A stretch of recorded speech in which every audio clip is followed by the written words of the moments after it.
राष्ट्रीय शैक्षिक अनुसंधान एवं प्रशिक्षण परिषद के केंद्रीय शैक्षिक प्रौद्योगिकी संस्थान के रेडियो प्रभाग द्वारा प्रस्तुत है ये कार्यक्रम मौलाना अबुल कलाम आजाद।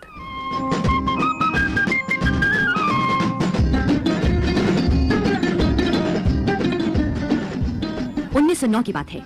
अंग्रेज सरकार इस प्रयास में थी कि भारतीयों में फूट डाली जाए। इसीलिए सरकार द्वारा बंगाल विभाजन या बंग भंग का प्रस्ताव रखा गया। इसका आशय मुसलमानों को खुश करना था। बंगाल में अनेक क्रांतिकारियों ने मिलकर इस प्रस्ताव का विरोध किया।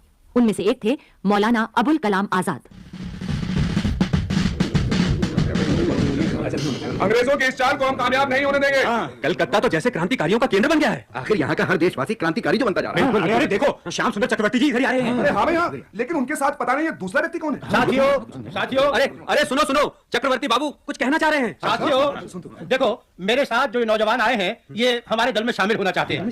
वैसे ये लेखक और पत्रकार हैं। नाम है मौलाना अबुल कलाम आजाद।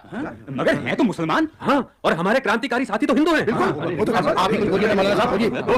दोस्तों, ये ठीक है कि मैं मुसलमान हूं, मगर मैं ये देख रहा हूं कि अंग्रेज सरकार हिंदू और मुसलमानों में फूट डालने की कोशिश कर रही है।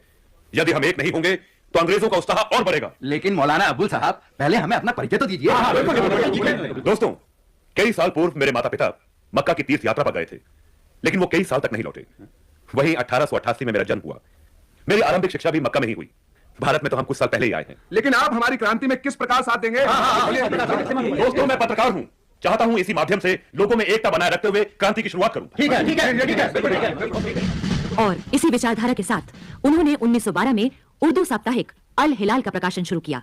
अंग्रेज सरकार की इस पर कड़ी नजर थी, इसीलिए प्रेस अधिनियम के अंतर्गत दूसरे ही वर्ष इसे बंद कर देना पड़ा। फिर उसके एक वर्ष बाद यानी 1915 में उसी शान और गरज के साथ मौलाना आजाद ने अल बिलाग निकाला। लेकिन अरे सुना भाई, कहते हैं मौलाना आजाद को बंगाल की सीमा से बाहर निकल जाने का आदेश मिला है। और वो भी एक सप्ताह के भीतर। अपने पिछले लेख में ही तो उन्होंने लिखा था कि गुलामी बहुत बड़ी लानत है। अरे भाई, आग बरसाने वाले मौलाना आजाद जैसे पत्रकार को अंग्रेज भला आजाद रहने देंगे? इस प्रकार मार्च 1916 में मौलाना आजाद बंगाल से निकलकर रांची पहुंचे। लेकिन कुछ ही महीने बाद उन्हें रांची में ही नजरबंद कर दिया गया। इस नजरबंदी से रिहा होते ही 1920 में वे महात्मा गांधी से मिले। हंसते हंसते जेल जाना तो ऐसे हो गया जैसे वो भी उनका दफ्तर हो।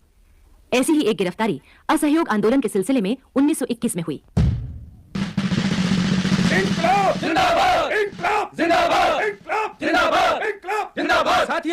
साथियों, अब अंग्रेज ज्यादा दिन नहीं टिक सकते। हमारा बस चले तो हम आज ही उन्हें भागने पर मजबूर कर दें। परंतु मौलाना आजाद ने तो गिरफ्तार होते समय हमें शांति से रहने को कहा था। इसीलिए तो सारा कलकत्ता गुस्से से भरा है, मगर शांत है। वरना अगर इस समय तुम्हें इतना गुस्सा क्यों? हाँ बोलो। मैं कोर्ट से आ रहा हूँ। आज वहाँ मौलाना आजाद के मुकदमे की सुनवाई हुई थी। अच्छा? हाँ, मैंने भी सुना था। फिर मौलाना ने क्या किया? उन्होंने वही किया जो एक सच्चे सत्याग्रही देशभक्त को करना चाहिए। यानी मतलब मौलाना ने कोर्ट में आने से मना कर दिया, मगर कार्यवाही फिर भी हुई। फिर भी हुई? अच्छा, वो कैसे? उन्होंने अपना बयान लिखकर कोर्ट में भेजा था। उसकी कुछ बातें तो अब भी मुझे याद है। अच्छा, क्या कहा था? उन्होंने कहा था, श्रीमान मजिस्ट्रेट, मैं न्यायालय श्रीमान मजिस्ट्रेट, मैं न्यायालय का अधिक समय नहीं लूंगा। हम दोनों अपनी अपनी भूमिका निभा रहे हैं। हमारे हिस्से में अभियुक्तों का कटघरा और आपके हिस्से में मजिस्ट्रेट की कुर्सी।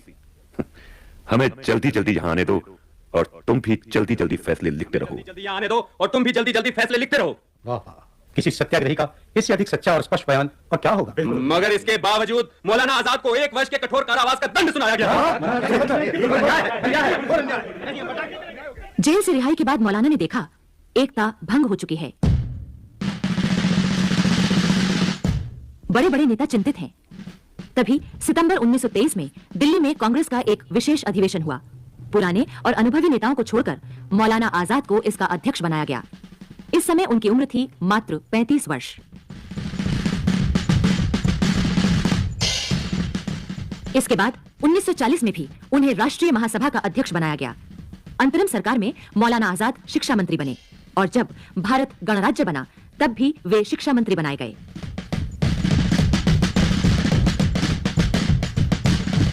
मौलाना आजाद ने हमेशा राष्ट्रीय एकता की मशाल जलाए रखी और इसी भावना के साथ वे 22 फरवरी 1958 को हमेशा हमेशा के लिए विदा हो गए।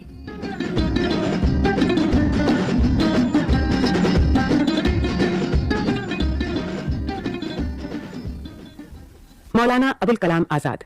अभी आप सुन रहे थे ये कार्यक्रम। आलेख